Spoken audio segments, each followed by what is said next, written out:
Good evening, I'm Topsy Cockney for TAMAPTA. Tonight we'll be talking to some of our children's educators. They will tell us about the education system and give us some advice and encourage our children throughout their school years. Everyone realizes now to have a good education means you will be successful in society today. For an evaluate, it's getting crucial to get a good, solid education. As Aboriginal people, we would like one day to run our own affairs. The school behind me is Sir Alexander Mackenzie School. It has the elementary students from kindergarten to grade 6. This is the Samuel Hearn Secondary School, and the grades here are junior high from 7, 8, and 9, and senior high of 10, 11, and 12. Will Kunder, who has lived in the north for the past 10 years, tells us what he remembers back to his first few years in the north. I can remember back to my first years. Now, mind you, they were in much more isolated communities than Inuvik, but the vast majority of the parents who had kids in our school at that time had not been formally educated themselves beyond a couple of grades. It's a lot of fun now to watch the registration as parents bring their kids in for kindergarten. Very, very few of our parents now who bring their kids here to get them started in school haven't had a good solid education themselves. Most of them have been to school. The majority of them have been to high school. A great many of them have graduated from there. So they've been through the system. We've kind of had that first generation of young adults who have good educations themselves and who understand that it's important. We spend a lot less time now talking to parents and convincing them that education's important. They know that it's important, and that gives us, principals and in particular, I think, more time to do other kinds of things now. We don't have to spend as much time on that kind of thing. Roy Menagh, who lived in the north since 1973, says there has been a very slow improvement in the attitudes towards school. In the minds of parents now and students, there is an urgency, more of an urgency in today's schools for students to attend. We still have a long way to go. Change in education happens over a very, very long period of time. It's not unreasonable in an educational setting to see 2 decades go by before a particular change actually is instilled in the minds and attitudes of people involved with education. When attitude changes in the students, parents, and educators, this makes the education system work better. Both Mr. Kunder and Mr. Menagh points out some of the improvements they've noticed. Our attendance here at SAMS is terrific. We average around 92, 93% for the year. And those kids who aren't here, by and large, they're home because they're ill or they're on vacation with their parents or something. We have very, very few students who are truant or who are skipping classes. When we have parent-teacher interviews, the vast majority of our parents come in to talk with the staff about the kids. And that's a big reason why I think we're particularly successful here. Parents are in, they're playing an active part in their kids' education, they're finding out what may be weak areas. They're asking questions like, what can I do at home to help my son or daughter read better? And when you have all of those things working for you, when you have kids coming to school, when you have parents being interested and asking about school and being supportive of the school itself and the kids can't help but be successful. It just has to happen. I think one of the major things that has happened recently is the movement by the minister to compulsory education legislation. In itself, it's not significant, but the attitude towards the statute and towards the legislation that has been accepted by the communities, I think that is a very significant thing. Our attendance rate is in approximately 90%. Now, you have to understand, we have 2 schools here. We have a junior high school, which offers schooling courses and curriculum to grade 7, 8, and 9 students. And of course, there are grade 7, 8, and 9 schools throughout this region. There's 10 or 11 other communities that have the same curriculum and the same kinds of problems. The unique thing about Samuel Hearn is that we also have the senior secondary school component, and they're in the same building. The junior high school runs at approximately 85 to 87% over a year, and the senior high school is somewhat better than that, so better than 90%. So it's I'm happy with the attendance. There are some students who are persistently truant, and those students are missing the boat. I mean, they and their parents should realize that they have to attend and be here and so on. I'd say 10 to 12 students in the community in the grade 7, 8, and 9 level that just aren't coming. It's very hard to deal with that because you need the parents' support in getting them here. And that's what I'm talking about attitude. I think young people in this community generally, and I think this is not unique to this community, but certainly it's present here, they respond to immediate rewards. You know, if you want a thrill, go and find it, get it out of the way, and then you can chalk that up in your memory. Schooling isn't like that. You don't get immediate rewards. You have to work for 3 months, 4 months on a course, and then you have to work very hard, and it has to be constant and regular practice and review of the works assignments that are assigned by teachers. And then at the end, they've developed this joy for the learning, and it becomes more intrinsic and exciting in that way. That's not valued by many students. What are some of the advice these educators have for parents on how they can be helpful to encourage their children in school? Pauline Gordon has been a grade 2 teacher for the past 6 years. She says she would encourage parents to read to their child at a very early age. The child always needs practice in reading. It doesn't matter whether they're a good reader or poor reader. But one of the things that parents don't realize is that if they start reading to their child at a very early age, their child will probably be a very good reader. I mean, studies have shown. So I would encourage parents to read to their child as early as possible. Billy Alikak, who is a Human Resource Education Training Advisor for the Inuveld Regional Corporation, says communication between parents, teachers, and students is important. I think the biggest thing that I've noticed since I've been up here and since I've been with the Regional Corporation is communication. Communication really seems to break down between the students, between the parents, between the teachers or the educators. And if we can create some form of communication that's easygoing and easy-flowing within the 3 parties involved there, we might have a better success. Mr. Kunder's first and foremost advice is to get attendance even better. That is, to make sure your children are at school.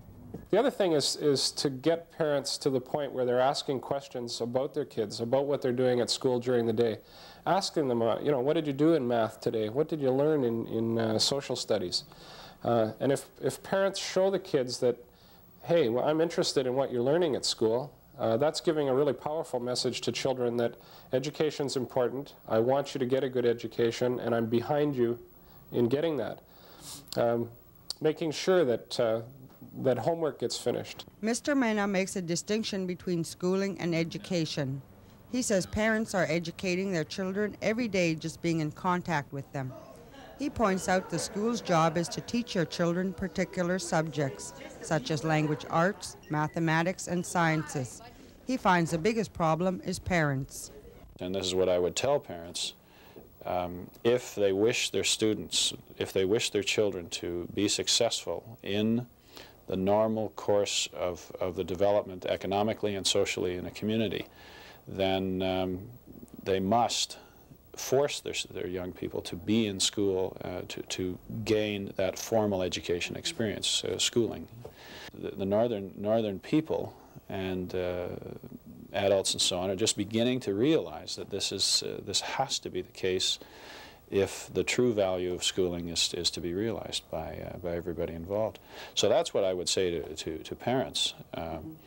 Read at home with your young people, and provide a completely safe and unencumbered sort of environment for those young people to study at a particular time.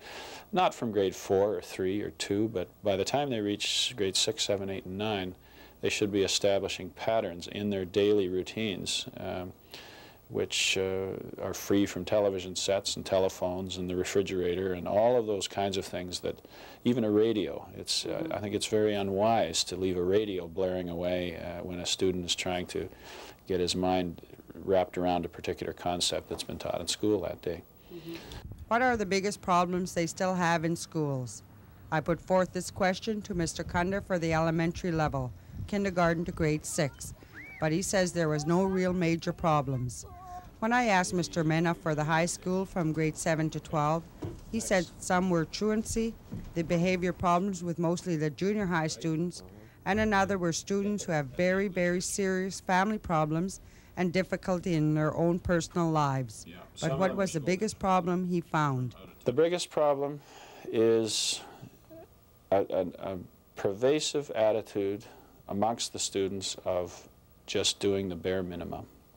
It's very, very dangerous in society today, in the broadest sense, not the northern context alone, but in the Canadian context, to be satisfied with the minimum requirement of a particular course. But what they don't realize is that if they do that and they get an average of 50 to 55%, they've got their high school diploma, and that's great.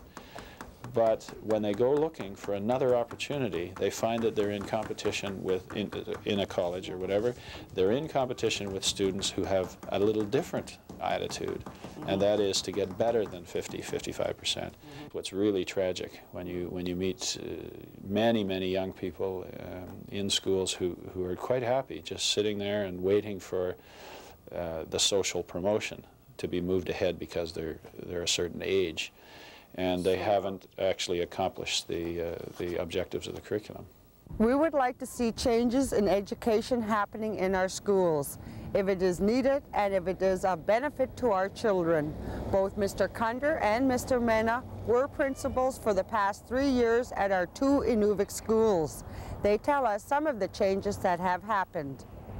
What's happened over the last number of years is a move towards what we call a whole language approach to reading. And what teachers do now is they get children talking about things that are of interest to them. They get them talking about their family, their community, things of interest to them. And rather than having them reading about things that are happening to other kids, they begin writing their own books, writing their own stories, writing their own poetry about themselves and their community. Much closer to what I think is best for kids.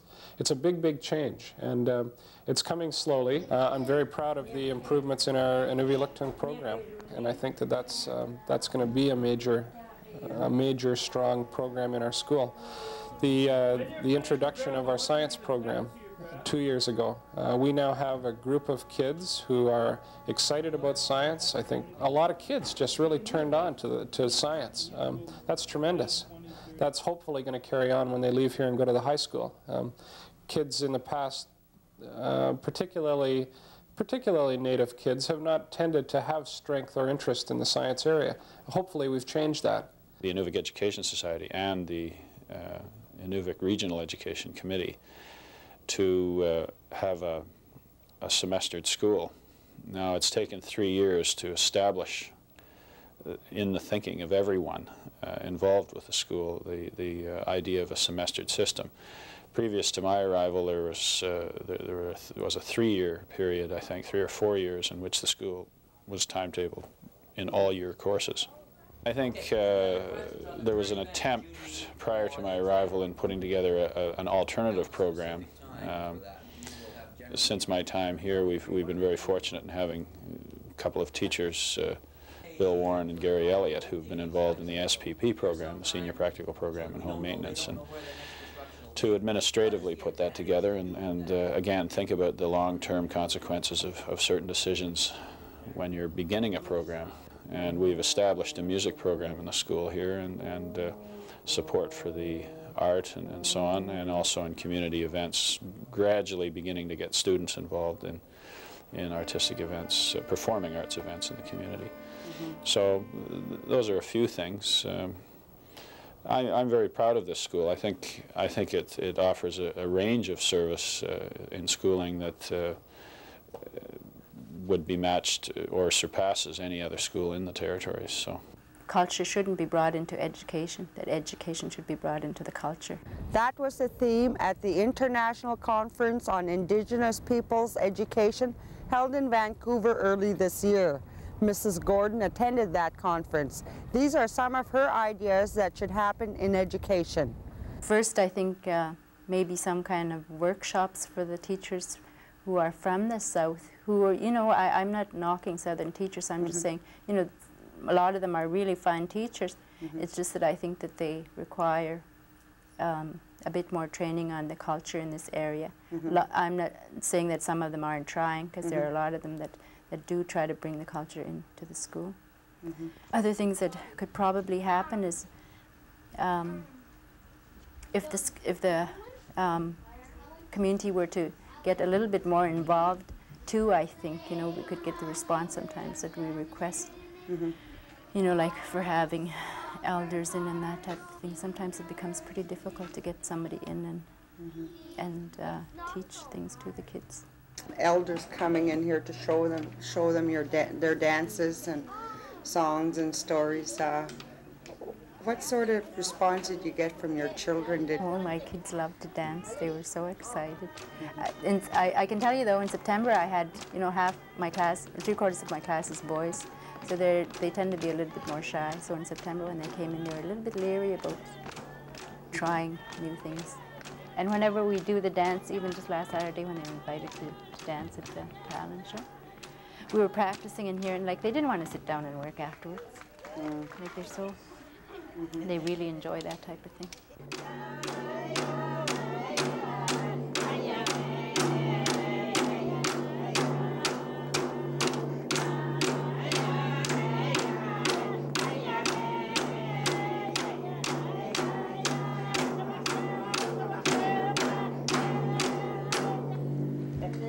How far have we come in teaching the culture of this region in our schools?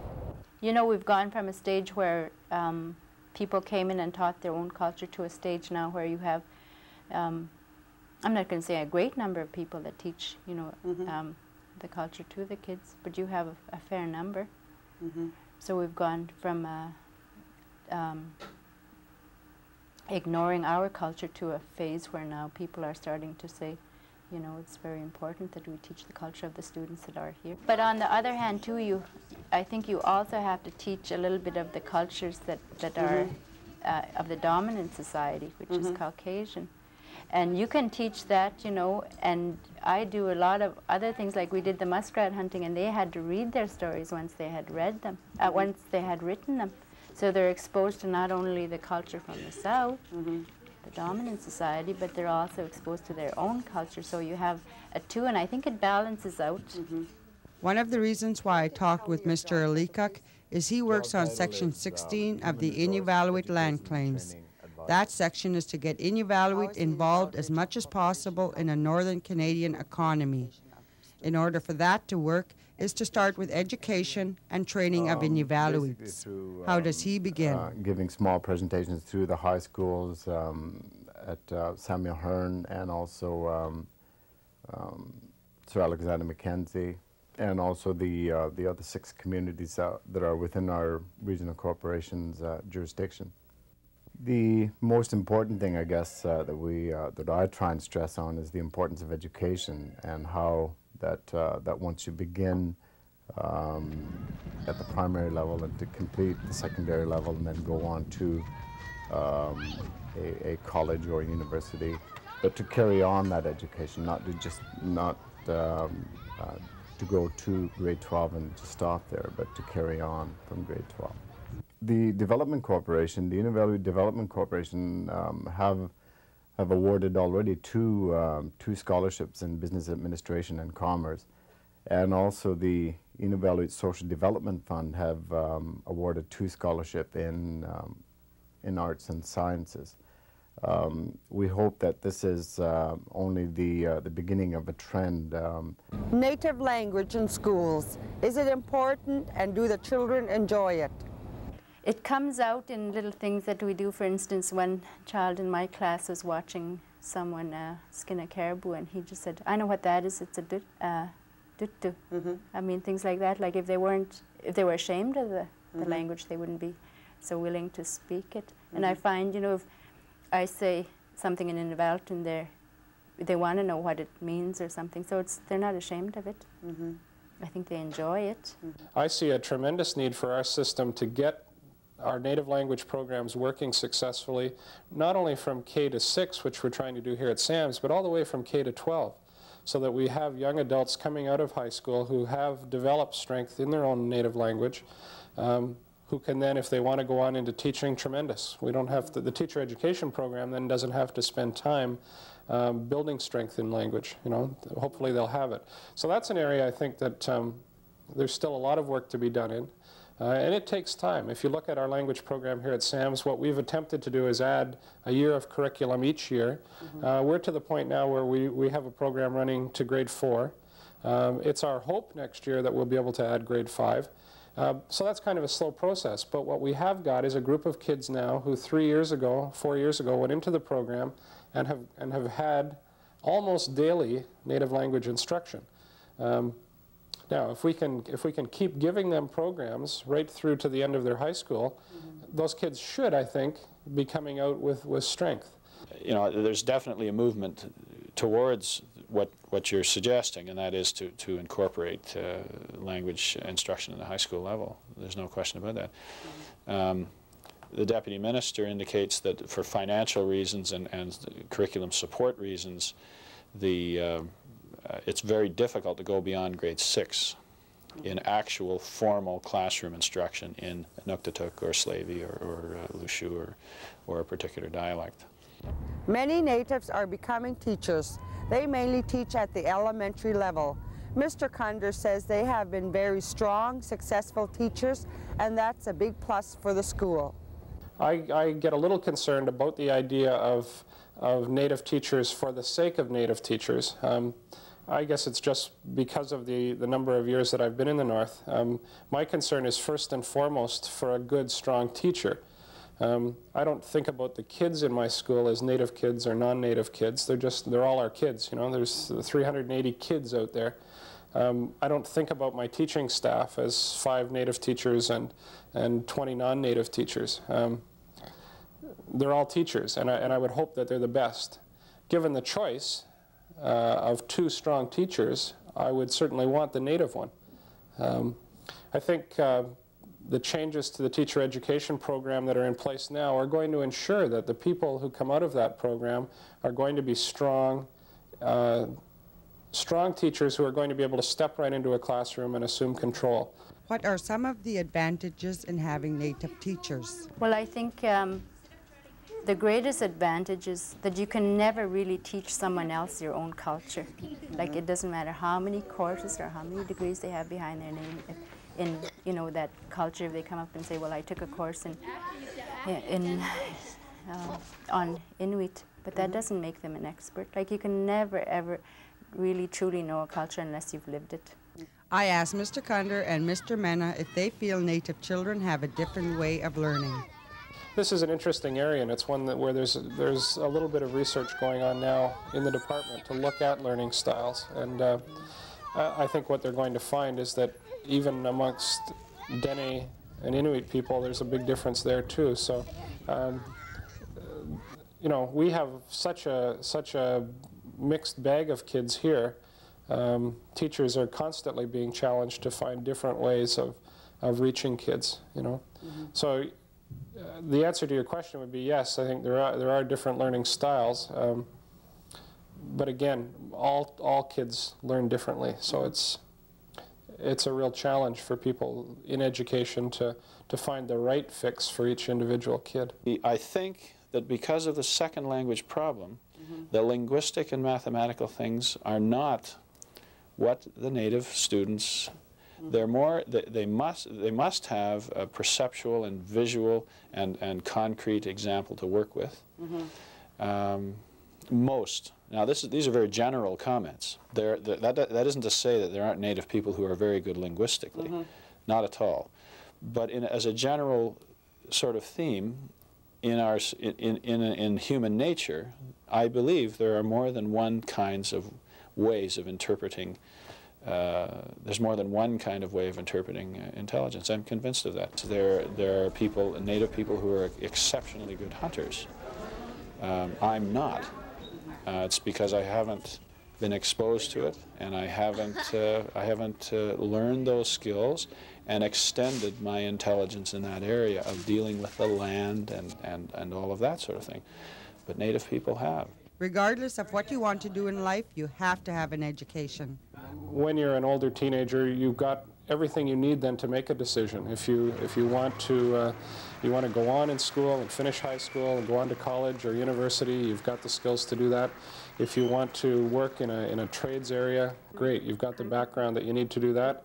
And if you've got the desire to work and live on the land primarily, okay, you're going to have the skills needed to earn a living that will supplement that. So it's just critically important now for kids to get to school and to get a good education.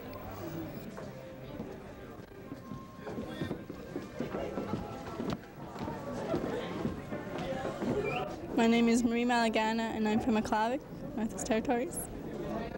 And just tell us how you feel right now for graduating. I feel overjoyed. I'm happy it's over, but in a way I'm sort of sad to leave, where all your friends are. But it's a happy occasion, and it's a memorable one. Would you say education's very important? Yes, it's important nowadays. So it's good for them to just go for it and graduate. What sort of advice would you give them? Just keep on going. Well, for the parents is to get your students to school. That's a good advice. And keep them in school. I guess a perfect student is a young person who really senses the value of the joy of learning. In a nutshell, that's what a perfect student is. And with the same fervor that many young people in our schools today watch television or chum around downtown late at night with their friends. I mean, they do that with great fervor and with great commitment and so on. If that commitment was there in their studies, then these students would soar academically, and they'd be just fine. But there are many that don't have that attitude right now.